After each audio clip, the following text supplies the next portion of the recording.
Hello दोस्तों, कैसे हैं आप सभी का सुकून एफएम चैनल पर हार्दिक स्वागत है। अगर आप पहली बार आए हैं तो चैनल को सब्सक्राइब जरूर कर लेना। वीडियो को लाइक शेयर और कमेंट करके बताना कि आपको ये कहानी हमारी अंडर कवर अमीरजादा कैसी लग रही है। दोस्तों, कहानी का हम सुनेंगे आज एपिसोड नंबर 7। कहानी को लाइक शेयर और कमेंट जरूर से जरूर करना। चलिए शुरू करते हैं कहानी। दीनानाथ सिद्धार्थ को 2 बार ऑफिस में बुला चुके थे, लेकिन वो कहने की हिम्मत नहीं कर पा रहे थे। लेकिन आगे से दीनानाथ ने हड़बड़ा कर उसे वापस फिर भेज दिया और कहा, नहीं नहीं, कोई फाइल नहीं, तुम अपना काम करो जाकर।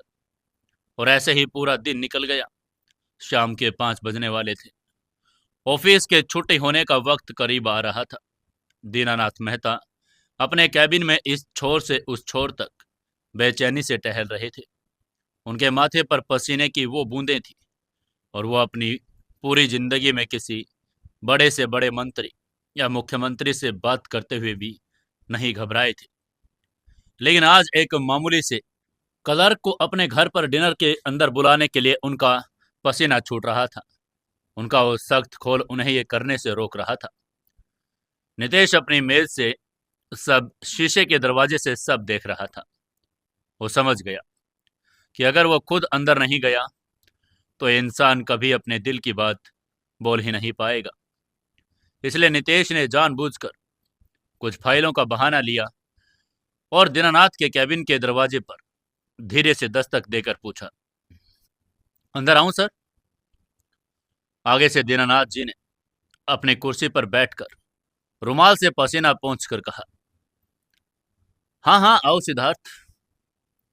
तभी नितेश ने फाइलें मेज पर रखी और बहुत ही गहरी, फिक्रमंद और मासूम नजरों से दीनानाथ जी को देखते हुए पूछा, सर, गुस्ताखी माफ हो तो एक बात पूछूं? आगे से दीनानाथ जी ने तुरंत मुस्कुराकर कहा, पूछो बेटा, क्या बात है?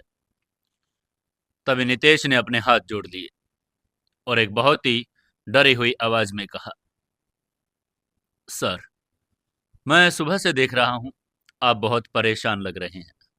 आपने मुझे 3-4 बार अंदर बुलाया, लेकिन आप कुछ कह नहीं पाए। आपके चेहरे पर पसीना है और आप बार बार टहल रहे हैं। क्या ऑफिस का कोई बड़ा काम बिगड़ गया है सर? या या मुझसे कोई गलती हो गई? अगर मुझसे अनजाने में कोई भूल हो गई हो सर, तो मुझे सजा दे दीजिए, लेकिन आप इस तरह अपनी तबीयत मत खराब कीजिए। आपकी परेशानी मुझसे देखी नहीं जा रही सर। नितेश की इन बातों में इतनी सच्चाई और दर्द था कि दीनानाथ मेहता का वो सारा कड़कपन और उसूलों का पहाड़ एक झटके में पिघल गया। वो जोर से हंस पड़े। उनकी हंसी में एक बेबसी थी। दीनानाथ जी ने हंसकर कहा, अरे नहीं सिद्धार्थ, तुमसे कोई गलती नहीं हुई है और ऑफिस का काम भी बिल्कुल ठीक चल रहा है। उनकी यह बात सुनकर नितेश ने अपनी बड़ी बड़ी आंखें करके पूछा, तो फिर सर, आप सुबह से इतने बेचैन क्यों हैं?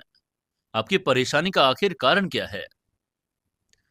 तभी दीनानाथ जी ने अपनी मेज पर दोनों हाथ रखे, नितेश की आंखों में देखा और एक बहुत ही हल्का सा मजाक करके मुस्कुरा कर कहा, सच कहूं सिद्धार्थ, तो मेरी ये सुबह से जो परेशानी है, मेरी जो बेचैनी है, उसका कारण कोई और नहीं, वो तुम ही हो। उनकी ये बात सुनते ही नितेश ने हड़बड़ाकर पीछे हटकर नाटक करके कहा, मैं मैंने क्या किया सर? मैंने तो कुछ नहीं किया सर। तभी दीनानाथ जी ने अपनी कुर्सी से उठकर नितेश के कंधे पर बहुत ही प्यार से हाथ रखकर कहा, अरे डरो मत मेरे बच्चे, तुमने कुछ गलत नहीं किया है। तुमने तो कल जो किया है उसकी वजह से मेरे घर वालों ने मेरा जीना हराम कर दिया है। बात यह है सिद्धार्थ कि मैंने अपनी पूरी जिंदगी में कभी अपनी ऑफिस के किसी एम्प्लॉय को घर खाने पर नहीं बुलाया। ये मेरे उसूलों के खिलाफ रहा है। लेकिन आज, ये कहते हुए दीनानाथ जी ने एक गहरी सांस ली और बहुत ही अपनापन जताकर कहा, आज मेरी पत्नी सरिता ने और मेरी बेटी अनिका ने मुझे सख्त हुक्म दिया है कि मैं आज तुम्हें अपने घर रात के खाने पर बुला कर हिलाऊं। वो लोग तुम्हारे एहसानमंद है और सरिता कह रही थी कि वो तुम्हारे बिना खाना भी नहीं खाएगी। अनिका सुबह से किचन में तुम्हारे लिए तरह तरह के पकवान बना रही है और मैं सुबह से बस इसी उधेड़-बुन में था कि एक गवर्नर होते हुए तुमसे कैसे कहूँ। मेरी यही बेचैनी थी कि मैं अपने उसूलों को कैसे तोड़ूं। लेकिन सच कहूं सिद्धार्थ, तुम्हारी इस मासूमियत ने मेरे वो सारे उसूल तोड़ दिए। उनकी ये बात सुनते ही नितेश के अंदर का वो शैतान, वो शातिर आशिक खुशी से झूम उठा। उसका सारा प्लान बिल्कुल उसी तरह ही काम कर रहा था जैसा उसने सोचा था। अनिका उसके लिए अपने हाथों से खाना बना रही है और ये सोचकर ही नितेश की रगों में खून दोगुनी रफ्तार से दौड़ने लगा। लेकिन बाहर से उसने अपने चेहरे पर एक भारी सी शर्मिंदगी और संकोच लाकर कहा, अरे अरे सर, ये आप क्या मजाक कर रहे हैं। मैं एक मामूली सा क्लर्क, मैं आपके घर आपकी डाइनिंग टेबल पर बैठकर खाना कैसे खा सकता हूँ। सर, ये तो बहुत बड़ी बात हो जाएगी। मैं उस लायक नहीं हूँ सर। माताजी और अनिका जी का बड़प्पन है कि उन्होंने मेरे बारे में इतना सोचा। लेकिन मैं वहां आकर आपके उसूलों को ठेस नहीं पहुंचाना चाहता। आप मुझे माफ कर दीजिए सर। नितेश का ये डायलॉग दीनानाथ जी के दिल में उनके लिए इज्जत को और भी हजार गुना बढ़ा गया। इसलिए दीनानाथ जी ने बहुत ही अधिकार और प्यार भरी झिझकी देकर कहा, चुप करो सिद्धार्थ, अब कोई उसूल बीच में नहीं आएगा। तुम आज रात मेरे ऑफिस के एम्प्लॉय बनकर नहीं, बल्कि मेरे घर के बेटे बनकर आ रहे हो। और अगर तुमने ना कहा तो सरिता भूखी सो जाएगी और ये अनिका का बनाया हुआ सारा खाना बेकार हो जाएगा। और क्या तुम चाहते हो कि वो लोग तुम्हारी वजह से परेशान हो। उनके इमोशनल बात सुनते ही आगे से नितेश ने तुरंत सिर हाँ में ना में हिला दिया। उसने कहा, नहीं नहीं सर, मैं ऐसा सपने में भी नहीं सोच सकता। तभी दीनानाथ जी ने अपनी घड़ी देखकर एक बहुत ही कड़क लेकिन खुश मिजाज अंदाज में हुक्म देकर कहा, तो बस बात तय हो गई। आज रात ठीक 8 बजे तुम मेरे घर पहुंच रहे हो। और हाँ, समय का ध्यान रखना। तुम्हें पता है मुझे लेट लतीफ़ी बिल्कुल पसंद नहीं। ठीक 8 बजे तुम्हारे लिए मेहता हाउस के दरवाजे खुले होंगे। उनकी ये बात सुनकर आगे से नितेश ने बहुत ही अदब से जमीन तक झुककर दीनानाथ जी के पैर छूकर कहा, ठीक है सर, मैं ठीक 8 बजे पहुंच जाऊंगा। आपका और माताजी का बहुत बहुत धन्यवाद। आगे से दीनानाथ जी ने मुस्कुरा कर कहा, जीते रहो बेटा, जाओ अब जाकर अपनी छुट्टी करो और शाम की तैयारी करो। उनकी ये बात सुनकर नितेश उस कैबिन से बाहर निकला। ऑफिस के गलियारे में चलते हुए उसके चेहरे पर अब कोई मासूमियत नहीं थी। उसकी आंखें एक खूंखार शिकारी की तरह चमक रही थी। उसके होठों पर एक शैतानी, जहरीली और विजयी मुस्कान थी। नितेश ने अपने होठों पर जीभ फेरते हुए खुद से फुसफुसा कर कहा, आज रात ठीक 8 बजे अनिका, तुमने अपने हाथों से मेरे लिए खाना बनाया है और आज मैं तुम्हारे घर के डाइनिंग टेबल पर बैठकर तुम्हारे बाबा के सामने तुम्हारी आंखों में आंखें डालकर वो खाना खाऊंगा। आज की रात नितेश अग्रवाल की जिंदगी की सबसे हसीन रात होने वाली है। इसी खुशी में खुश होकर नितेश ने ऑफिस के बाहर आकर अपनी वो खटारा साइकिल उठाई और अपने कमरे की तरफ निकल पड़ा। उसे आज बहुत अच्छे से तैयार होना था। ना तो बहुत ज्यादा अमीर लगना था और ना ही बहुत ज्यादा गरीब। उसे बिल्कुल वही सिद्धू लगना था जिससे अनिका को प्यार हो सके। लेकिन नियति के खेल भी बड़े अजीब होते हैं। नितेश अग्रवाल ने अपनी बिसात तो बड़े अच्छे से बिछा ली थी, लेकिन अंडरवर्ल्ड का वो काला साया जो हमेशा पीछे चलता था, वो साया आज रात उसकी हसीन शाम में एक ऐसा बवंडर खड़ा करने वाला था जिसकी कल्पना नितेश ने कभी नहीं की थी। जब नितेश अपनी कोठरी में पहुंचा और उसने अपनी वो पुरानी शर्ट उतारी, तभी उसका वो हाई टेक ब्लैक आईफोन एक बार फिर जोर से वाइब्रेट करने लगा। नितेश ने फोन की स्क्रीन देखी। उस पर एक ऐसा कोडवर्ड फ्लैश हो रहा था जिसे देखकर नितेश की वो जीत वाली मुस्कान पल भर में गायब हो गई। उसकी आंखों में एक अजीब सा खौफ और गुस्सा एक साथ आ गया। ये मैसेज जुबैर का था और कोड वर्ड का मतलब था कि अंडरवर्ल्ड में कोई बहुत बड़ा धोखा हुआ है। कोई ऐसी मुसीबत आ गई है जो नितेश अग्रवाल की पूरी सल्तनत को और इसकी इस छुपी हुई पहचान को झटके में खत्म कर सकती है। नितेश ने तुरंत फोन कान के लगाकर जुबैर से पूछा, क्या हुआ जुबैर? नितेश की आवाज एक बहुत ही भारी और खौफनाक हो चुकी थी। फोन के उस पार से जो खबर मिली वो इतनी भयानक थी कि नितेश को अपने कमरे की दीवारों से खून टपकता हुआ महसूस होने लगा। एक तरफ ठीक 8 बजे उसे सिद्धू के भेष में मेहता हाउस में अनिका के सामने अपनी मोहब्बत की मंजिल तय करनी थी और दूसरी तरफ उसे नितेश अग्रवाल बनकर मौत के मुंह में उतरना था। घड़ी की सुइयां बड़ी तेजी से भाग रही थी। शाम के 6 बज चुके थे, सिर्फ 2 घंटे बाकी थे। क्या नितेश अग्रवाल अपने अंडरवर्ल्ड की इस अचानक आई भयानक सुनामी को रोक पाएगा? क्या वो इस खूनी दलदल से निकलकर समय पर अपने चेहरे पर वो मासूम सिद्धू का नकाब पहनकर ठीक 8 बजे मेहता हाउस के उस डाइनिंग टेबल तक पहुंच पाएगा? या फिर आज रात दीनानाथ मेहता के उसूल, समय की पाबंदी और अनिका का इंतजार नितेश के इस झूठ के महल को हमेशा हमेशा के लिए खंडर में बदल देंगे? समय रेत की तरह नितेश की मुट्ठी से फिसलता जा रहा था और आज रात का ये खेल अब खून और आशिकी के बीच एक बहुत ही खौफनाक जंग में बदलने वाला था। सीलन भरी कोठरी में नितेश अग्रवाल के हाथ में पकड़ा वो हाई टेक ब्लैक आईफोन लगातार वाइब्रेट कर रहा था। स्क्रीन पर चमकते उस इमरजेंसी कोड को देखकर नितेश के माथे की नसें तन गई।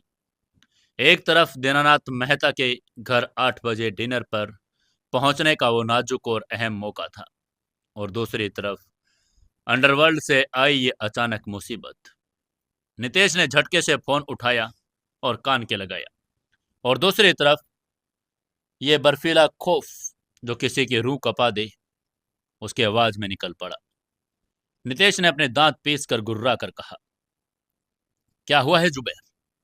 तुझे पता है ना कि आज रात मुझे मेहता हाउस जाना है। फोन के उस पार जुबैर की आवाज में एक अजीब सी हड़बड़ाहट और गुस्सा था।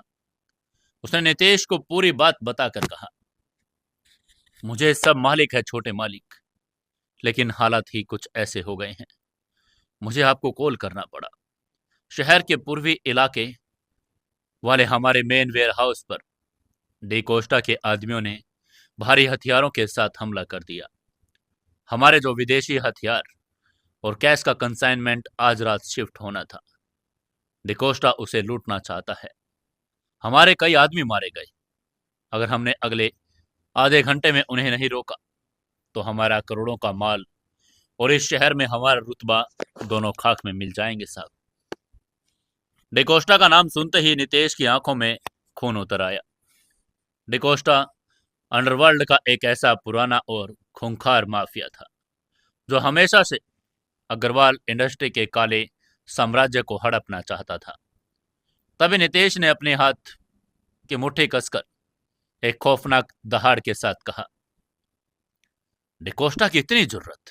वो कुत्ता मेरी गैर मौजूदगी का फायदा उठाना चाहता है। उसे लगता है कि नितेश अग्रवाल लंदन में बैठकर किताबें पढ़ रहा है तो वो मेरी शहर की गद्दी पर कब्जा कर लेगा।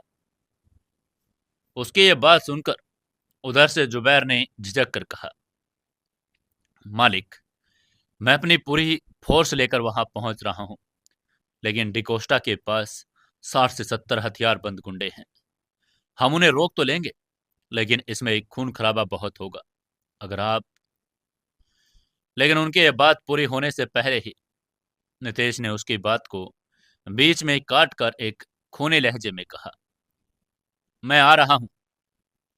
तभी जुबैर ने घबरा कर पूछा, लेकिन छोटे मालिक, आप कैसे आ सकते हैं? आपका तो इंडिया में होना ही एक राज है। अगर पुलिस या डी कोस्टा के किसी भी आदमी ने आपको देख लिया तो आपकी वो लंदन वाली अलबाई टूट जाएगी और पूरी दुनिया को पता चल जाएगा कि नितेश अग्रवाल इसी शहर में है। और फिर आपका वो सिद्धार्थ वाला नाटक। उसकी यह बात सुनकर इधर से नितेश ने एक बड़ी शैतानी और सर्द मुस्कान के साथ कहा, नितेश अग्रवाल वहां नहीं जाएगा जुबैर। वहां वो जाएगा जिसे कल रात उस मंत्री ने देखा था। मेरा चेहरा किसी को नजर नहीं आएगा। मैं अपना वो काले नकाब वाला रूप ही अपनाऊंगा। तू बस अपने आदमियों को वेयर हाउस के बाहर रोक कर रखना। डिकोस्टा के उन कुत्तों का शिकार मैं खुद अपने हाथों से करूंगा। आज मैं उन्हें बताऊंगा कि नितेश अग्रवाल के बिना भी उसका खौफ इस शहर की रगों में दौड़ता है। फोन कटते ही नितेश ने वो पुरानी शर्ट और पैंट उतारी। उसने तुरंत अपना वो चुस्त और काले रंग का कॉम्बैक्ट सूट पहन लिया। अपने चेहरे पर वो खौफनाक पूरा काला नकाब चढ़ाया जिससे सिर्फ उसकी वो शिकारी जैसी आंखें चमक रही थी। उसने अपने कार्बन फाइबर के दस्ताने पहने, अपनी स्पोर्ट्स गाड़ी निकाली और वेयर हाउस की तरफ एक तूफान की स्पीड से निकल पड़ा। घड़ी में शाम के 6:30 बज रहे थे। नितेश के दिमाग में बस यही चल रहा था कि वह आधे घंटे में डिकोस्टा के आदमियों को खत्म करके वापस आएगा और ठीक 8 बजे सिद्धू बनकर मेहता हाउस पहुंच जाएगा। वहीं वेयर हाउस के बाहर गोलियों की आवाजें गूंज रही थी। डिकोस्टा के गुंडों ने अंदर कब्जा कर लिया था और वो ट्रकों में माल लोड कर रहे थे। तभी वेयर हाउस की छत पर एक बड़ा सा कांच का रोशनदान भयंकर आवाज के साथ टूटा और कांच के टुकड़ों की बारिश के बीच एक काले लिबास और नकाब में लिपटी हुई मौत सीधा उनके बीचों बीच आ गिरी। तभी डिकोस्टा के एक गुंडे ने चिल्ला कर कहा, कौन है बे तू? और उसने अपनी गन नितेश की तरफ तान दी। लेकिन नितेश मुशीन की अवस्था में था। गन का ट्रिगर दबने से पहले ही नितेश ने एक फ्लाइंग नी स्ट्राइक सीधा उस गुंडे के जबड़े पर दे मारी। जबड़े की हड्डी चूर चूर हो गई और वो खून थूकता हुआ दूर जा गिरा। ये देखते ही डिकोस्टा ने अपने गुंडों पर चिल्लाकर कहा, मारो इस नकाबपोश को। बाकी गुंडे एक साथ नितेश पर टूट पड़े। लेकिन नितेश आज किसी बख्शने के मूड में नहीं था। उसने क्राव वार्गा और विंग चुन का एक ऐसा खौफनाक और जानलेवा कॉम्बिनेशन इस्तेमाल किया कि वेयर हाउस से सिर्फ हड्डियां टूटने और चीखने की आवाजें गूंजने लगी। एक गुंडे ने पीछे से लोहे की रोड नितेश के सिर पर मारनी चाहिए, लेकिन नितेश ने बिना देखे अपने बाएं हाथ से रोड को ब्लॉक किया और उसी का हाथ घुमाकर रोड छीनी और एक झटके से वो रोड उस गुंडे के घुटने पर दे मारी। घुटने की कटोरी चकनाचूर हो गई। तभी एक और गुंडे ने चिल्लाकर कहा, यह इंसान नहीं है, गोली चलाओ। नितेश ने जमीन से एक गुंडे को उठाया और उसे ढाल की तरह इस्तेमाल किया। गोलियां उस गुंडे के शरीर में धंस गई। नितेश ने तुरंत अपनी जेब से थ्रोइंग नाइफ्स निकाले और हवा में उछलकर तीनों निशानबाजों के कंधे पर स्टिक निशाना लगाया। वो तीनों बिना आवाज किए जमीन पर गिर पड़े। लड़ाई बहुत ही भयंकर थी। डिकोस्टा के आदमी लगातार अंदर आ रहे थे। नितेश ने वेयर हाउस के अंदर एक ऐसा खूनी तांडव मचा दिया था, जो भी उसके सामने आता वो जिंदा वापस नहीं लौटता। खून के छींटों से फर्श लाल हो चुका था। लेकिन इस पूरे खूनी खेल में नितेश ने एक चीज पर ध्यान नहीं दिया, समय। जब नितेश ने आखिरी गुंडे की गर्दन मरोड़ी और उसे बेहोश किया तो पूरी तरह से लहूलुहान वेयर हाउस के बीचों बीच खड़ा हुआ। तो उसने अपनी कलाई पर बंधी घड़ी की तरफ देखा। रात के पूरे 9 बज चुके थे। नितेश का पूरा शरीर एक झटके में सुन पड़ गया। वो 9 बजने का कांटा देखकर ऐसे घबरा गया जैसे किसी ने उसको गोली मार दी। नितेश ने अपने दस्ताने वाले हाथों से अकना नकाब नोच लिया और कहा, 9 बज गए, शिट शिट। उसका चेहरा पसीने और दूसरों के खून से सना हुआ था और उसकी सांसें तेज चल रही थी। उसने बड़बड़ाकर खुद से कहा, 8 बजे, 8 बजे का टाइम था मेहता हाउस पहुंचने का। दीननाथ मेहता का समय को लेकर कितना सख्त है, ये तो मैं आज अच्छे से जानता हूँ। उन्होंने कहा था कि उन्हें लेट लतीफ़ी बिल्कुल पसंद नहीं, और अनिका अनिका मेरे लिए अपने हाथों से खाना बना रही थी। वो लोग मेरा इंतजार कर रहे होंगे। अगर मैं अब गया तो बूढ़ा मुझे धक्के मारकर निकाल देगा। मेरा सारा बनाया सिद्धू का नाटक, मेरा मासूमियत का चोला सब खत्म हो जाएगा। नितेश पागलों की तरह वेयरहाउस में इधर उधर टहलने लगा। तभी वेयरहाउस का दरवाजा खुला और जुबैर अपने आदमियों के साथ अंदर आया। अंदर का खौफनाक नजारा लाशों का ढेर देखकर जुबैर के पसीने छूट गए। लेकिन उसने देखा कि उसका मालिक नितेश बहुत ही बुरी तरह से पैनिक कर रहा था। तभी जुबैर ने भागकर नितेश के पास आकर पूछा, छोटे मालिक, क्या हुआ? आपको कहीं चोट लगी है क्या? आप इतने परेशान क्यों हैं? हमने डी कोस्टा के आदमियों का सफाया कर दिया। आगे से नितेश ने जुबैर के कॉलर को कसकर पकड़ लिया और चीख कर कहा, चोट? कोई मुझे खरोंच नहीं आई जुबैर, लेकिन मेरा सब कुछ तबाह होने वाला है। 9 बज चुके हैं और मुझे 8 बजे दीननाथ मेहता के घर डिनर पर पहुंचना था। वो लोग मेरे लिए खाना बनाकर बैठे होंगे। वो बूढ़ा उसूलों का पक्का है, वो मेरी शक्ल भी नहीं देखेगा। मैं क्या बहाना बनाऊंगा और मैं क्या कहूंगा कि मैं कहाँ था? तभी जुबैर ने नितेश को शांत करने की कोशिश करके कहा, मालिक, आप शांत हो जाइए। आप कह दीजिएगा कि आपकी तबीयत खराब हो गई थी, रास्ते में साइकिल पंचर हो गई, कोई भी बहाना चल जाएगा। उसके ये बात सुनकर नितेश ने जोर से दहाड़ कर कहा, नहीं, वो दीनानाथ मेहता कोई बेवकूफ नहीं है। साइकिल पंचर होने पर इंसान 1 घंटा लेट नहीं हो सकता, और तबीयत खराब होने का बहाना बहुत पुराना है। मुझे कोई ऐसा बहाना चाहिए जो सिर्फ मेरी गलती ना छुपाए, बल्कि बल्कि मुझे उस मेहता हाउस के अंदर हमेशा हमेशा के लिए पनाह दे दे। मुझे अब उस घर में जाना है जुबैर, हमेशा के लिए। ये कहते हुए नितेश की शातिर आंखें अचानक सिकुड़ गई। उसका दिमाग, जो अंडरवर्ल्ड की सबसे खतरनाक चालें चलने में माहिर था, वो 1 सेकंड के 100वें हिस्से में एक ऐसा मास्टर प्लान बना रहा था जो किसी भी इंसान की सोच से परे था। नितेश के चेहरे पर एक बहुत ही शैतानी, जहरीली और खौफनाक मुस्कान आ गई।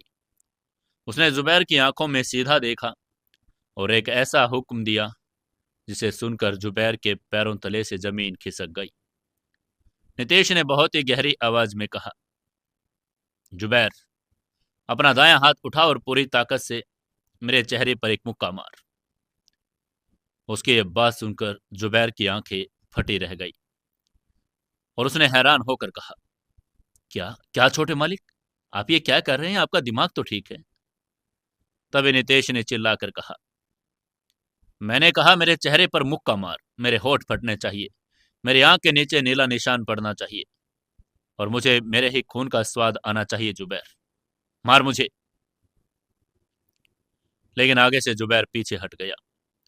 उसने अपने हाथ जोड़ लिए और कांपती आवाज में कहा, नहीं नहीं छोटे मालिक, मैं अपने दोनों हाथ काट सकता हूं, मैं खुद को गोली मार सकता हूं, लेकिन मैं आप पर हाथ नहीं उठा सकता। बड़े साहब मुझे जिंदा कुत्तों के आगे डाल देंगे। मैं अपने भगवान पर हाथ कैसे उठा सकता हूं मालिक? तभी नितेश ने आगे बढ़कर जुबैर का कॉलर पकड़ा और उसे खींचकर बिल्कुल चेहरे के पास ले आया। उसकी आंखों में वो खूनी पागलपन था जो किसी को डरा दे। उसने गुस्से से कहा, ये तेरा भगवान तुझे ऑर्डर दे रहा है जुबैर। अगर तूने मुझे इसी वक्त पूरी ताकत से मुक्का नहीं मारा तो मैं कसम खाता हूं कि अभी तेरे सिर में गोली मार दूंगा। ये मुक्का मेरी मोहब्बत का रास्ता खोलेगा। ये मुक्का मुझे उस अनिका के घर के अंदर हमेशा के लिए जगह दिलाएगा। मार मुझे, वरना मैं तुझे मार दूंगा। जुबैर समझ गया कि उसका पागल मालिक किसी भी हद तक जा सकता है।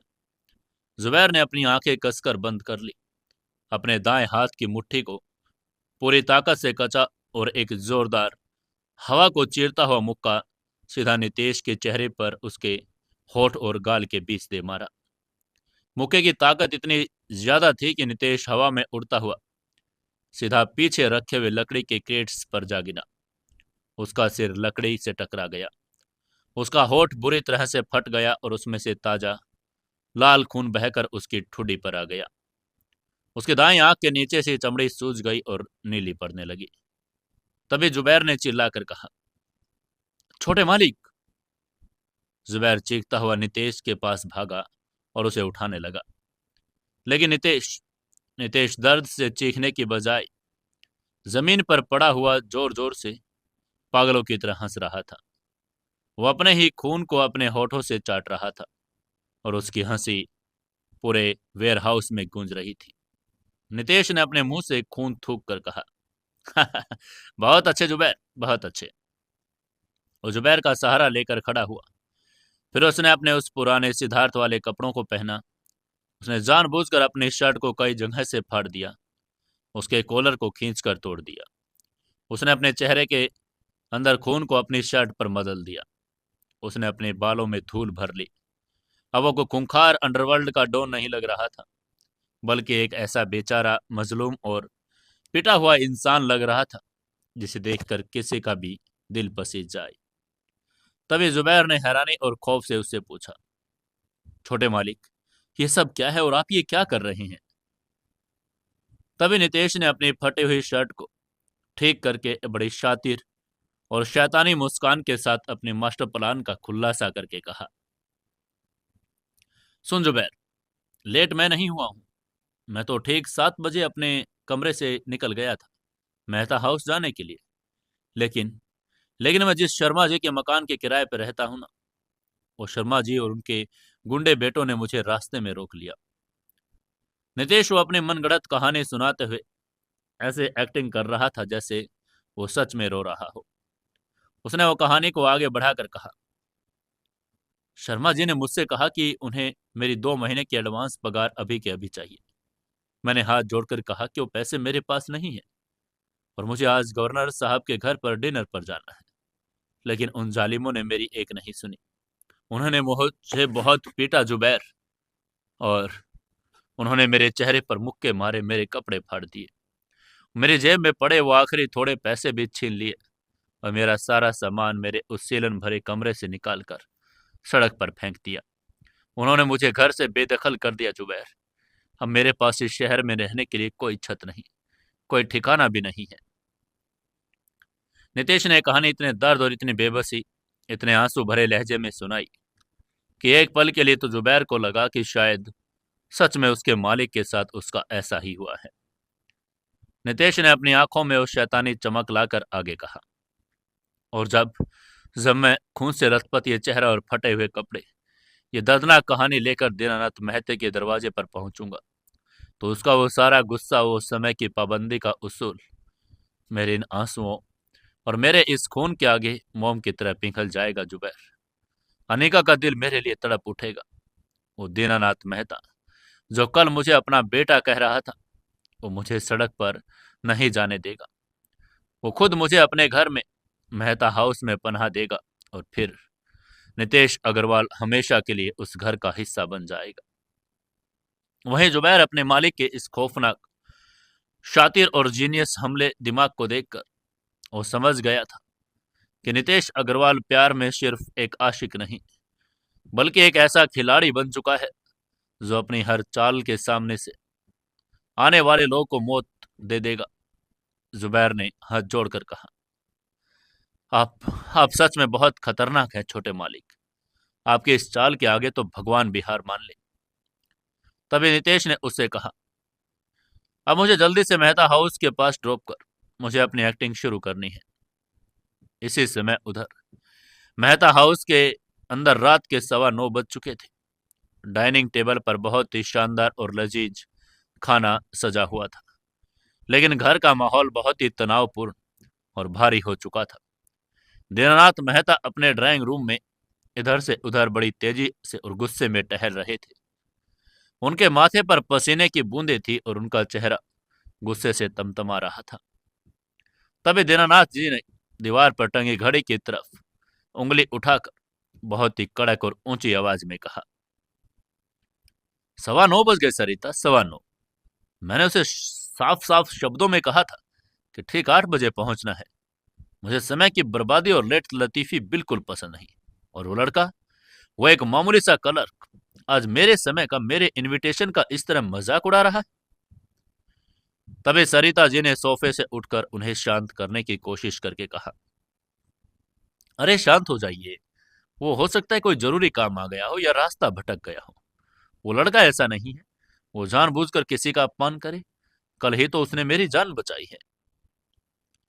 लेकिन दीनानाथ का गुस्सा 7वें आसमान पर था। उन्होंने चिल्लाकर कहा, जान बचाई है इसका मतलब यह नहीं कि वो मेरे असूलों को अपने जूतों के नीचे रोंद कर चला जाए। मैंने अपनी पूरी जिंदगी में अपने असूलों से समझौता नहीं किया। मैंने आज पहली बार अपने ऑफिस के किसी एम्प्लॉय को अपने घर बुलाया और उसने मुझे ही जलील कर दिया। अब मैं उसे एक सेकंड भी इस घर में बर्दाश्त नहीं करूंगा।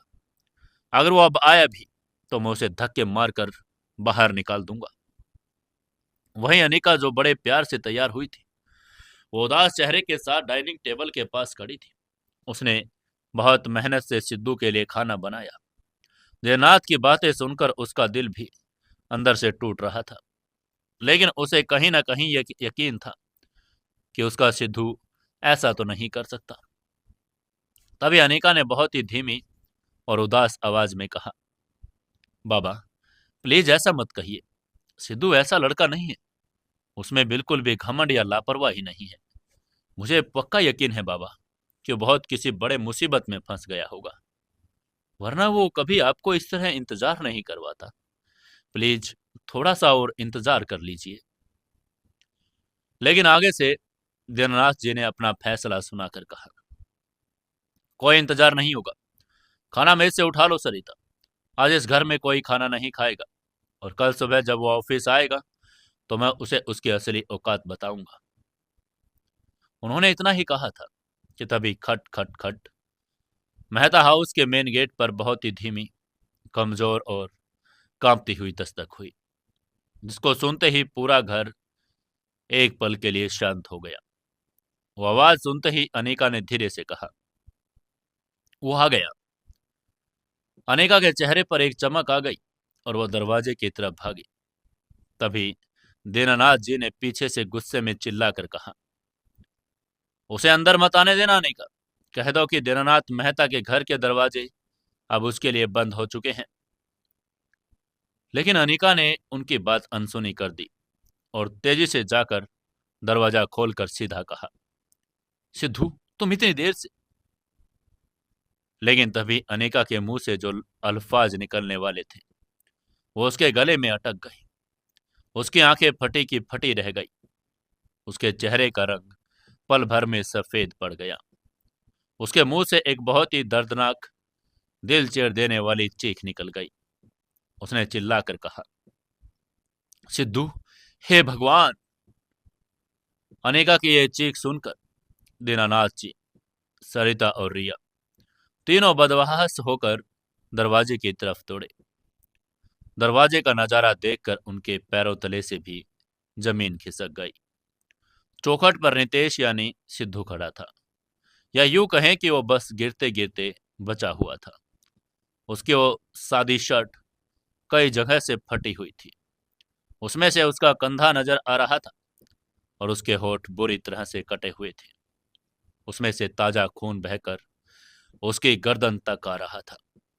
उसकी दाईं आंख सूज कर नीली पड़ चुकी थी और उसके कपड़ों पर धूल और खून के धब्बे थे। वो बहुत बुरी तरह से हाँफ रहा था और दर्द से कांप रहा था। तभी नितेश ने अपनी वो दर्द भरी, लाल और आंसुओं से भरी आंखें उठाकर दीनानाथ की तरफ देखा। उसने बहुत ही कमजोर, रुंधे हुए और बेबस लहजे में कहा, मुझे माफ कर दीजिए सर। मैं मैं लेट हो गया। मैंने बहुत कोशिश की सर, लेकिन मैं टाइम पर नहीं पहुंच सका। मुझे सजा दे दीजिए सर। ये कहते कहते नितेश ने अपनी आंखें बंद की और वो चक्कर खाकर वहीं दरवाजे की चौखट पर अनिका के कदमों में धड़ाम से गिर पड़ा। अनिका पागलों की तरह चीख कर उसके पास जमीन पर बैठ गई। उसने तुरंत नितेश के खून से सने चेहरे को अपने हाथ में ले लिया। उसकी आंखों से आंसुओं का सैलाब फूट पड़ा। उसने चीख कर कहा, सिद्धू, सिद्धू आंखें खोलो सिद्धू, तुम्हें ये क्या हो गया है? ये हालत किसने की तुम्हारी? देवनाथ मेहता का वो सारा गुस्सा, वो समय की पाबंदी, वो गुरूर, वो सब कुछ एकदम धरे के धरे रह गई। उनका खून उस बेबस चेहरे को देखकर एक सेकंड में सूख चुका था। वो आदमी जो अभी 1 मिनट पहले उसे धक्के मारकर बाहर निकालने की बात कर रहा था, वो तुरंत घुटनों के बल जमीन पर बैठ गया और उसने नितेश को अपने कंधों का सहारा देकर पूछा, सिद्धार्थ मेरे बच्चे, ये क्या हालत बना दी है तुमने तुम्हारी? किसने किया है ये सब? देवनाथ की आवाज बड़ी बुरी तरह से कांप रही थी। उनकी आंखों में आंसू भी आ सकते थे। सरिता जी और रिया भी रोने लगी थी। तभी अनिका ने रोते हुए बहुत ही अधिकार से हुक्म देकर कहा, जल्दी से इसे सोफे पर ले चलो। रिया, भागकर फर्स्ट एड बॉक्स और गर्म पानी लेकर आ। दीनानाथ जी और अनिका ने मिलकर नितेश को सहारा दिया और उसे धीरे से लाकर ड्राइंग रूम के सोफे पर लेटा दिया। अनिका ने अपने दुपट्टे से बहुत ही प्यार और फिक्र के साथ नितेश के होठों से बहता खून साफ किया। उसके हाथ कांप रहे थे। अनिका ने रोकर पूछा, सिद्धू, प्लीज कुछ बोलो तो, तुम इतने घबराए हुए क्यों हो? किसने मारा है तुम्हें? तभी नितेश ने धीरे से अपनी आंखें खोली। उसकी वो जबरदस्त एक्टिंग, वो झूठा दर्द, वो मास्टर प्लान अब अपने चरम पर था। उसने बहुत ही डरी हुई, बेबस और टूट चुकी आवाज में अपनी वो मन घड़त कहानी सुनानी शुरू करके कहा, सर, मैं मैं तो ठीक 7 बजे कमरे से निकल आया था। मैं बहुत खुश था कि आज मैं आप लोगों के साथ खाना खाऊंगा। लेकिन लेकिन रास्ते में वो वो शर्मा जी जिनके मकान में मैं किराए पर रहता हूँ, उन्होंने और उनके 3 गुंडे बेटों ने मुझे गली में घेर लिया। और यह कहकर नितेश फूट फूट कर रोने लगा। तभी दीनानाथ जी ने गुस्से और दर्द से पूछा, शर्मा जी, वो मकान मालिक लेकिन क्यों? उन्होंने तुम्हें क्यों मारा? तभी नितेश ने कहानी को आगे बढ़ाकर कहा, सर, उन्होंने मुझसे कहा कि अभी के अभी उनको 2 महीने की एडवांस पगार नगद चाहिए। मैंने उनके आगे हाथ जोड़े, पैर पकड़े सर। मैंने कहा कि मेरे पास अभी पैसे नहीं है और मेरी पगार आएगी तो मैं एक एक पाई चुका दूंगा। मैंने उनसे मिन्नतें की कि मुझे जाने दे, मेरा सर मेरे इंतजार कर रहे हैं। लेकिन लेकिन सर, उन जालिमों ने मेरी एक नहीं सुनी। ये कहते हुए नितेश ने अपने चेहरे को अपने हाथों से छुपा लिया। बहुत ही दर्दनाक तरीके से सिसक कर आगे कहा, उन्होंने मुझे बीच सड़क पर जानवरों की तरह पीटा सर। उन्होंने मेरे चेहरे पर मुक्के मारे, मुझे जमीन पर गिरा कर लाते मारी, मेरे कपड़े फाड़ दिए और मेरी जेब में वो मेरे आखिरी जो थोड़े पैसे थे वो भी छीन लिए। और सबसे बुरी बात सर, उन्होंने मेरा सामान, मेरी माँ की आखिरी निशानी वाली फोटो, सब कुछ सीलन भरे कमरे से निकालकर सड़क पर फेंक दिया। उन्होंने मुझे घर से बेदखल कर दिया सर। ये कहते हुए नितेश ने दीनानाथ का हाथ अपने कांपते हुए हाथों में पकड़ लिया और बहुत ही बेबसी से गिड़गिड़ा कर कहा, सर, अब मेरे पास इस शहर में रहने के लिए कोई छत नहीं, कोई ठिकाना नहीं है। मैं सड़क पर आ गया हूँ सर। ना मेरे पास पैसे ना घर। मैं बहुत डर गया था सर, इसलिए मैं बस भागते भागते यहाँ आ गया। मुझे माफ कर दीजिए सर कि मैंने आपकी शाम खराब कर दी। मैं अभी चला जाता हूँ सर। मैं सड़क पर कहीं भी सो जाऊंगा। यह कहते हुए नितेश ने सोफे से उठने की कोशिश की, लेकिन अनेका ने तुरंत उसके कंधे पर हाथ रखकर उसे वापस लिटा दिया।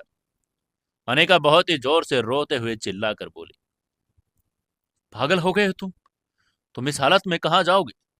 तुम्हें लगता है कि हम तुम्हें इस खून से लथपथ हालत में सड़कों पर धक्के खाने के लिए छोड़ देंगे। तुम कहीं नहीं जाओगे सिद्धू। तभी दीनानाथ मेहता का सीना गुस्से से फूल रहा था। उनका खून खोल रहा था। जिस लड़के ने कल उनकी पत्नी की जान बचाई, आज समाज के कुछ भेड़ियों ने उसे इस तरह नोच डाला, और वो भी पैसों के लिए। दीनानाथ जी ने बहुत ही कड़क, भारी और फैसला सुनाने वाली आवाज में कहा, अनिका बिल्कुल ठीक कह रही सिद्धार्थ। तुम अब इस हालत में या किसी भी हालत में कहीं नहीं जाओगे। और शर्मा की ये हिम्मत कि उसने दीनानाथ मेहता के ऑफिस के एम्प्लाई नहीं, दीनानाथ मेहता के घर पर मेंबर पर हाथ उठाया। मैं कल सुबह ही पुलिस कमिश्नर को भेजकर उस शर्मा और उसके बेटों को हवालात में सड़ा दूंगा। उन्हें उनकी घटिया हरकत की सजा जरूर मिलेगी। ये कहते हुए दीनानाथ ने नितेश के सिर पर बहुत ही प्यार और ममता से हाथ फेर कर कहा, और जहां तक बात तुम्हारे बेघर होने की है मेरे बच्चे, तो जब तक ये दीनानाथ मेहता जिंदा है, तुम्हें किसी सीलन भरी कोठरी या सड़क पर रहने की कोई जरूरत नहीं। आज से और अभी से ये मेहता हाउस तुम्हारा घर है। तुम इसी घर में हमारे साथ हमारे परिवार के एक मेंबर की तरह रहोगे, और ये मेरा आखिरी फैसला है। ये शब्द नितेश अग्रवाल के कानों में दुनिया की सबसे खूबसूरत सिम्फनी की तरह गूंजे। उसका वो खौफनाक मुक्का और उसका वो बहाया हुआ खून, उसकी शातिर चाल, सब कुछ 100% कामयाब हो गया था। तभी सरिता जी ने रोकर कहा, हाँ बेटा, तुम हमारे पास रहोगे। तुमने मुझे नई जिंदगी दी और आज से ये घर तुम्हारा है। इसी बीच अनिका ने अपनी आंसुओं से भरी कत्थई आंखों से नितेश को देखा। उसकी आंखों में सिद्धू के लिए जो प्यार, जो हमदर्दी और जो इज्जत थी, वो अब हर सीमा को पार कर चुकी थी। अनिका ने बहुत ही नर्म आवाज में कहा, देखा सिद्धू, अब तुम्हें कोई शर्मा या कोई भी इंसान परेशान नहीं कर सकता। तुम सेफ हो हमारे पास। ये कहते हुए वो धीरे से कॉटन से उसके होठ का खून साफ करने लगी। वहीं नितेश ने अपनी आंखों में आंसू भरे हुए थे। वो बहुत ही शराफत से उनकी तरफ देख रहा था, लेकिन लेकिन उस मासूम और फटे हुए चेहरे के पीछे, उस नीली पड़ी आंख के अंदर एक खूंखार शैतानी और दुनिया के सबसे शातिर आशिक की वो विजयी मुस्कान छिपी थी। नितेश ने अपने मन की गहराइयों में एक शैतानी अट्टहास के साथ खुद से कहा, खेल खत्म हुआ दीनानाथ मेहता। तुमने अपने उसूलों को तोड़कर खुद मुझे अपने घर का दरवाजा खोल कर दे दिया है। नितेश अग्रवाल अब इस घर के अंदर है, और बहुत जल्द ये घर, ये परिवार, ये अनिका पूरी तरह से मेरी मुट्ठी में होंगे। उस रात दीनानाथ मेहता के उस डाइनिंग टेबल पर नितेश अग्रवाल ने अनिका के हाथों से बना वो खाना खाया। वो खाना उसे दुनिया के किसी भी 5 स्टार होटल से ज्यादा लजीज लग रहा था, क्योंकि उस खाने में अनिका का प्यार था और नितेश की उस खौफनाक शातिर चाल की सबसे बड़ी जीत का स्वाद था। नितेश अब मेहता हाउस का एक हिस्सा बन चुका था। मेहता हाउस के शांत और हवादार गेस्ट रूम में सुबह की पहली किरण खिड़की से छनकर नितेश के चेहरे पर पड़ रही थी। मखमली गद्दे, सफेद चादरें, कमरे में फैली एक अजीब सी सुकून भरी महक। नितेश ने धीरे से अपनी आंखें खोली। उसने अपने हाथ को सिर के नीचे रखा और छत को घूरते हुए गहरी सांस ली। यह कमरा उस सीलन भरी कोठरी से लाख गुना बेहतर था, लेकिन अग्रवाल पैलेस के उसके शाही बेडरूम के सामने कुछ भी नहीं था। फिर भी नितेश के लिए कमरा दुनिया के किसी भी महल से ज्यादा कीमती था, क्योंकि इस कमरे के दरवाजे के बाहर वो रहती थी जिसके लिए उसने अपना पूरा वजूद बदल दिया था, अनिका। नितेश उठा और आईने के सामने जाकर खड़ा हुआ। उसके होठ पर वो कट का निशान अभी भी लाल था, और आंख के नीचे का हिस्सा नीला पड़ा हुआ था। उसने उस सूजन को अपनी उंगलियों से छुआ और आईने में देखकर एक खौफनाक मुस्कान दी। नितेश ने खुद ही फुसफुसा कर कहा, यह दर्द, ये खून, मेरे लिए कोई नई बात नहीं, लेकिन इस एक मुक्के ने जो मुझे दिया है वो करोड़ों की दौलत भी नहीं दे सकती। तभी कमरे के दरवाजे पर एक हल्की सी दस्तक हुई और बाहर से अनेका की मीठी और सुरीली आवाज आई। उसने धीरे से कहा, सिद्धू, तुम जाग गए क्या? नितेश ने तुरंत अपने चेहरे के भाव बदले, अपनी ओर शातिर मुस्कान हटाई और अपनी आंखों में एक बेचारे, डरे हुए और संकोच से भरे सिद्धू की झलक ले आया। उसने दरवाजा खोला और सामने अनीका खड़ी थी। उसने हल्के पीले रंग का एक सादा सा सूट पहना था। उसके बाल खुले थे और हाथों में एक छोटी सी ट्रे थी जिसमें चाय का कप था। कुछ दवाइयां भी थी। नितेश ने अपनी नजरें झुकाकर बड़े ही अदब से कहा, गुड मॉर्निंग अनिका। अनिका ने कमरे के अंदर कदम रखा, ट्रे को पास रखी मेज पर रखकर बहुत ही फिक्र भरी आवाज में पूछा, गुड मॉर्निंग सिद्धू। रात को नींद अच्छी आई ना? दर्द कैसा है तुम्हारा? होठ का घाव अभी भी लाल लग रहा है। नितेश ने अपने होठों पर हाथ फेरकर बहुत ही भोली सी मुस्कान के साथ कहा, मैं बिल्कुल ठीक हूं अनिका। दर्द तो ना के बराबर है और नींद नींद तो इतनी अच्छी आई कि मुझे लगा जैसे मैं अपनी माँ की गोद में सो रहा हूँ। आप लोगों ने जो मुझ पर एहसान किया उसके लिए मेरे पास शब्द नहीं है।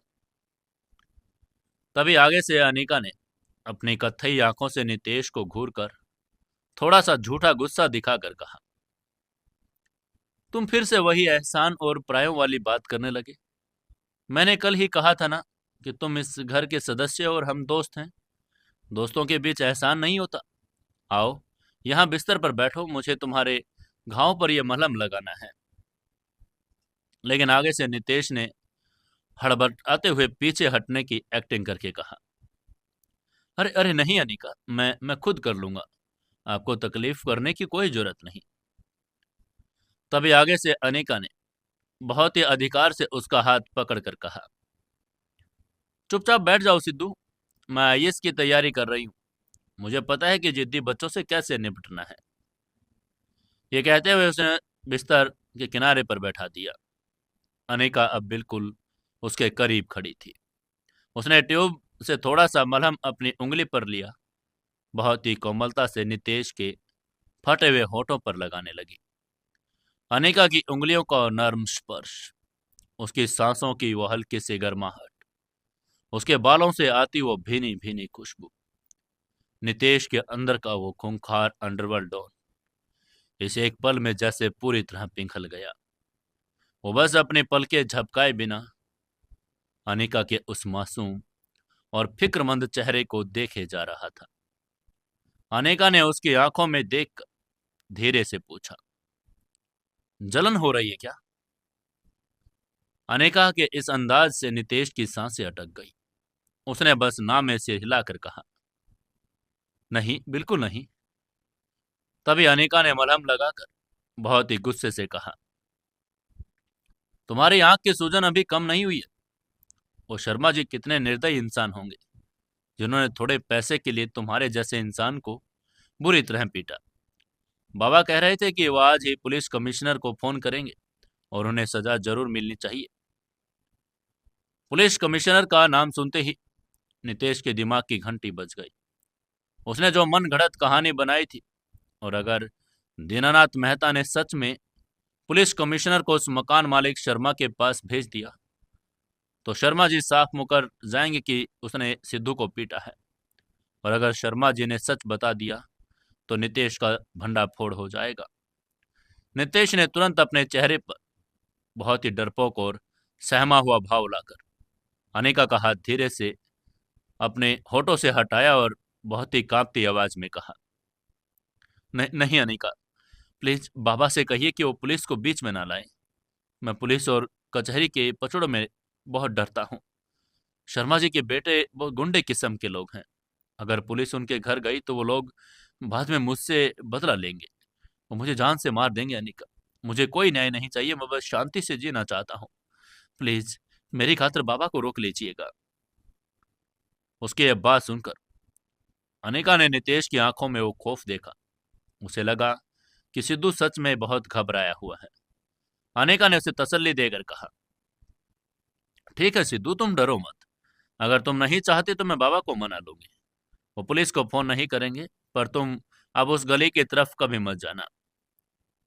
उसकी ये बात सुनकर आगे से नितेश ने राहत की सांस लेकर कहा, जी जी, मैं कभी नहीं जाऊंगा। तभी अनिका ने चाय का कप नितेश की तरफ बढ़ाकर कहा, ये लो चाय पी लो, बाबा तुम्हारा बाहर इंतजार कर रही है।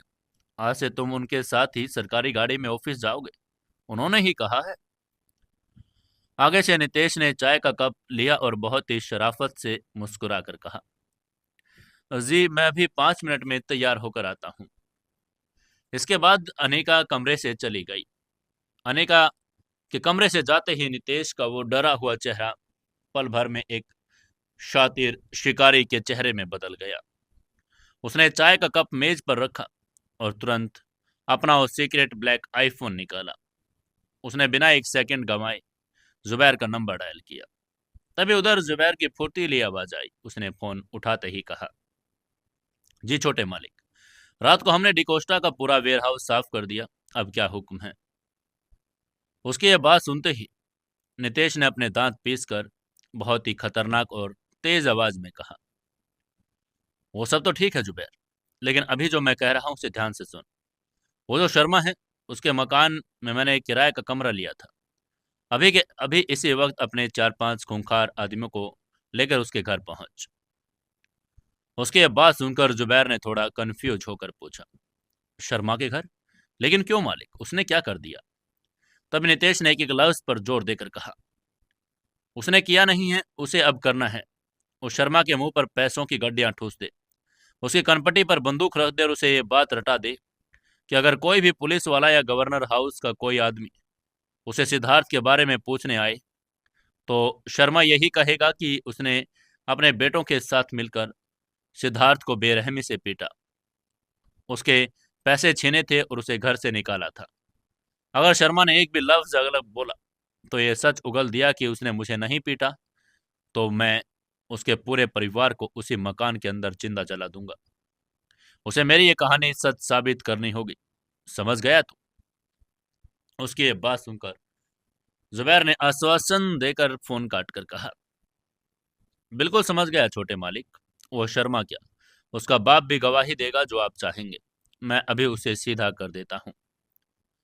उसकी यह बात सुनते ही नितेश ने गहरी और जहरीली मुस्कान के साथ फोन वापस बैग में छुपा दिया और धीरे से खुद से फुसफुसा कर कहा,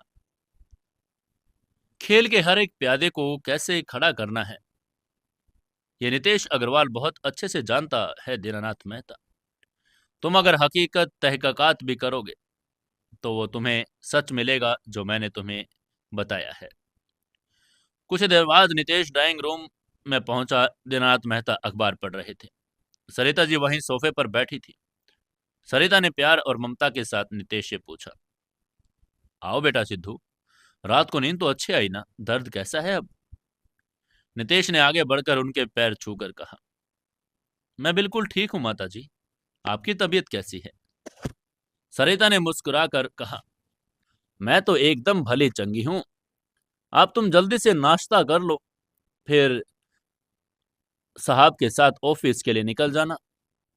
नाश्ता खत्म करने के बाद दीनानाथ मेहता ने अपनी घड़ी देखी और खड़े होकर कहा, चलो सिद्धार्थ, आज से तुम ऑफिस के किसी एम्प्लॉय की तरह नहीं, बल्कि मेरे साथ मेरी ही गाड़ी में ऑफिस जाओगे। और मैंने उस शर्मा को सबक सिखाने के लिए कमिश्नर को फोन करने का फैसला किया है। दीनानाथ मेहता के मुंह से ये कमिश्नर का नाम सुनते ही अनेका ने तुरंत उनको बीच में टोक कर कहा, नहीं बाबा, आप पुलिस को फोन नहीं करेंगे। सिद्धू नहीं चाहता कि पुलिस बीच में आए। वो उन गुंडों से बहुत डरता है और वो नहीं चाहता कि आगे कोई और तमाशा हो या कोई उससे बदला ले। प्लीज बाबा, इसे यहीं खत्म कर दीजिए।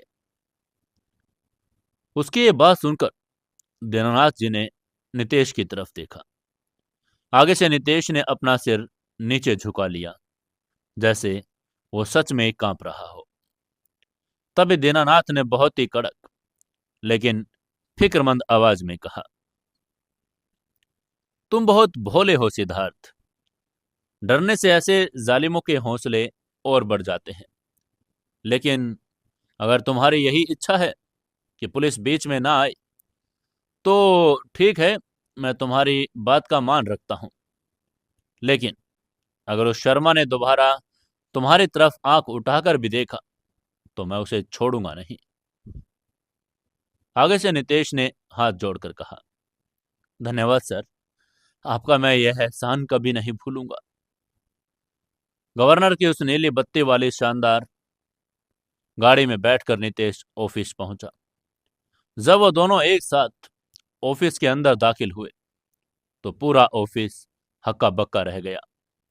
कल तक जो एक मामूली सा क्लर्क था, जो पुरानी साइकिल पर आता था, आज वो सीधा गवर्नर साहब की वीआईपी गाड़ी से उतर रहा था। हेड क्लर्क वर्मा जी और चंदन की तो आंखें फटी रह गई।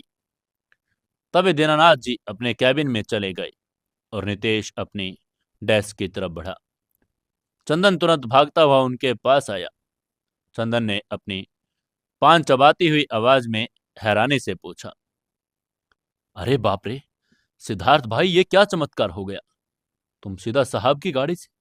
और तुम्हारे इस चेहरे को क्या हुआ है? किसी ने मारा है क्या?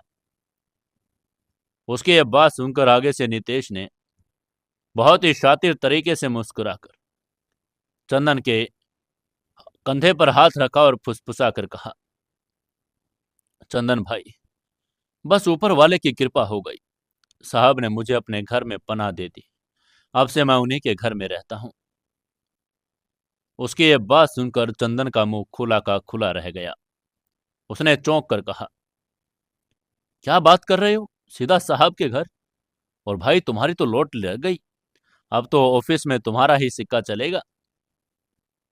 तभी नितेश ने अपनी जेब से कुछ और कड़क नोट की गड्डी निकाली, चंदन के हाथ में चुपके से थमा कर कहा, सिक्का मेरा नहीं, हम दोनों का चलेगा चंदन भाई। बस तुम्हें मेरा वो काम वैसे ही संभालना है जैसे तुम संभाल रहे थे। फाइलें तुम तैयार करके रखोगे और साहब की वाहवाही मैं लूंगा। किसी को शक नहीं होना चाहिए। उसकी ये बात सुनकर आगे से चंदन ने लालच में हंसकर कहा, अरे तुम बिल्कुल फिक्र मत करो सिद्धार्थ भाई, अब तो तुम साहब के खास आदमी हो गए हो। तुम्हारी फाइलें तो मैं क्या, खुद वर्मा जी भी तैयार कर देंगे। वो दिन बहुत ही आराम से बीत रहा था। नितेश अपनी कुर्सी पर बैठकर फाइलों के पन्ने पलटने की एक्टिंग कर रहा था। उसका दिमाग बार बार अनिका के ख्यालों में जा रहा था। वो सोच रहा था कि शाम को जाकर अनिका से कैसे बात करेगा, कैसे उसके और करीब जाएगा। लेकिन नितेश अग्रवाल की जिंदगी में शांति बहुत कम ही समय के लिए आती थी। दोपहर के करीब 1:30 बज रहे थे। ऑफिस के बाहर एक बहुत ही महंगी शानदार काले रंग की एसयूवी आकर रुकी। उसमें से एक बहुत ही सूट बूट पहना हुआ अमीर और घमंडी नौजवान बाहर उतरा। उसके चेहरे पर एक अजीब सी घबराहट और गुस्सा था। वो लड़का कोई और नहीं बल्कि नितेश का बचपन का दोस्त, कल रात जिसकी जान नितेश ने बचाई थी, ईशान था। ईशान अपने पिता संजय मेहरा की एक बहुत ही अहम सरकारी फाइल पास करवाने और दीनानाथ मेहता से मिलने के लिए सीधे उनके ऑफिस आया था। कल रात जो उसके घर में हुआ था, उसके बाद उसके पिता बहुत डर गए थे। वो चाहते थे कि सरकार के साथ उनके काम जल्दी से जल्दी निपट जाएं, ताकि उनका रुतबा बना रहे। ईशान तेज कदमों से ऑफिस में अंदर दाखिल हुआ। उसके महंगे इटालियन लेदर के जूतों की खटखट आवाज से पूरे सरकारी ऑफिस का सन्नाटा टूट गया। सबने अपनी फाइलें छोड़कर हैरानी से उसकी तरफ देखा। ईशान ने रिसेप्शन पर जाकर बड़े रौब से कहा, मुझे गवर्नर दीनानाथ मेहता जी से मिलना है। मेरा अपॉइंटमेंट है। मैं होम मिनिस्टर संजय मेहरा का बेटा ईशान हूँ। नए होम मिनिस्टर का नाम सुनते ही पियोन के पसीने छूट गए। उसने तुरंत ही बड़े सम्मान और घबराहट के साथ कहा, जी सर, आप बस 2 मिनट इंतजार कीजिए, मैं साहब से पूछ लेता हूं। यह कहते हुए पियोन भागता हुआ दिनाथ के कैबिन के अंदर चला गया। वहीं ईशान इंतजार करते हुए इधर उधर देखने लगा। तभी उसकी नजर ऑफिस के एक कोने में फाइलों के ऊंचे ढेर के पीछे बैठी एक शक्ल पर गई। वो शक्ल बड़ी जानी पहचानी थी। घिसी हुई शर्ट, सादे बाल और चेहरे पर एक अजीब सी शांति। ईशान के चेहरे पर उस शक्ल को देखते ही एक बहुत बड़ी और चौड़ी सी मुस्कान आ गई। उसकी आंखों में एक गहरी कृतज्ञता और अपने दोस्त के लिए बेशुमार इज्जत चमक उठी। वो शक्ल कोई और की नहीं, बल्कि अंडरवर्ल्ड के बेताज बादशाह और उसके बचपन के सबसे पक्के दोस्त नितेश अग्रवाल की थी। ईशान को वो रात बड़े अच्छे से याद थी जब उसके पिता संजय मेहरा की जान पर बन आई थी और नितेश ने उसके परिवार को बचाया था, बल्कि अपनी पुरानी कसम भी पूरी की। नितेश ने अपनी दौलत, अपने रसूख, सत्ता में मौजूद अपनी पहुंच का इस्तेमाल करके रातों रात ऐसा खेल खेला कि सत्ताधारी पार्टी ने संजय मेहरा को अपने पार्टी में शामिल करके सीधा होम मिनिस्टर की कुर्सी पर बैठा दिया था। कल तक जो संजय मेहरा खौफ में जी रहे थे, आज वो राज्य के सबसे ताकतवर मंत्रियों में से एक थे। और यह सिर्फ नितेश अग्रवाल और उसके एक इशारे का कमाल था। ईशान का सीना गर्व से चौड़ा हो गया। वो भी एक पल गंवाए बिना चेहरे पर बड़ी मुस्कान लिए सीधा नितेश की डेस्क की तरफ बढ़ गया। ऑफिस के बाकी एम्प्लॉय, खासकर वो लालची चंदन, ये देखकर हक्का बक्का रह गया कि राज्य के नए होम मिनिस्टर का इकलौता बेटा वीआईपी ईशान मेहरा उस 2 कौड़ी के क्लर्क सिद्धार्थ के डेस्क की तरफ इतने प्यार से क्यों जा रहा था। नितेश को भी थोड़ा थोड़ा शक होने लगा था कि आखिर ईशान उसकी तरफ क्यों आ रहा है। कहीं उसका भंडा फोड़ तो नहीं हो जाएगा। क्या होगा आगे की कहानी में जानेंगे कल के एपिसोड में। तब तक के लिए कहानी पर एक लाइक जरूर कर दें, कहानी को शेयर करें और एक प्यारा सा कमेंट करके बताएं कि आपको कहानी कैसी लग रही है।